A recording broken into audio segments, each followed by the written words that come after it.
আমার দাবি ন্যায্য দাবি সরকার তুমি মানিয়ে নিও মাসিক প্রস্তাহারা আমার দাবি স্থায়ী নিযুক্তি আমার দাবি মোবাইল মনিটরিং সিস্টেম পাই খরচ আমার দাবি ন্যায্য দাবি সরকার তুমি মানিয়ে নিও স্থায়ী নিযুক্তি আমার দাবি মাসিক প্রস্তাহারা 10,000 টঙ্কার ঊর্ধ্ব আমার দাবি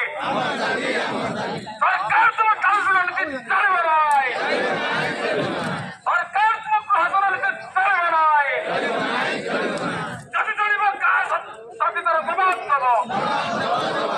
যদি চলিব পঞ্চায়েত অফিসে তারা পড়িব যদি চলিব ব্লক অফিস ঘেরাও হব